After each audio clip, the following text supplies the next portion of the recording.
la première nuit, toute la première journée dans le brouillard. Faut s'habituer, ça donne aucun repère, etc. Donc c'est assez original. Et sinon surtout c'était la première matinée, donc avant-hier matin, où il y a eu malheureusement tous les impacts. Là, nous on a touché 3 fois et c'est vrai qu'on a eu un dégât sur la dérive bâbord qui est un petit peu abîmée, mais pour l'instant qui va pas m'empêcher d'avancer et la coque n'est pas abîmée, donc ça m'a pas du tout ralenti, à part prendre le temps d'inspecter le bateau. Donc voilà, j'étais quand même bord à bord à ce moment-là avec Alex Thompson qui est maintenant en tête. Il a vraiment accéléré fort là depuis 2 jours. Du coup, la journée d'hier il s'est pas passé grand-chose, on va dire. C'est juste du réglage et de la vitesse. Donc j'ai pu rattraper un peu de sommeil puisque j'avais pas beaucoup dormi sur les premières 36 heures. Donc voilà, tout va bien à bord.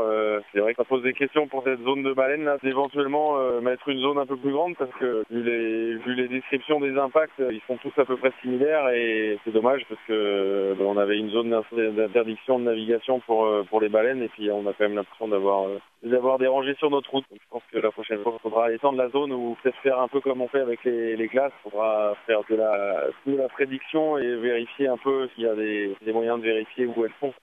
Ça fait quand même mal au cœur de tamponner des gros poissons, quoi.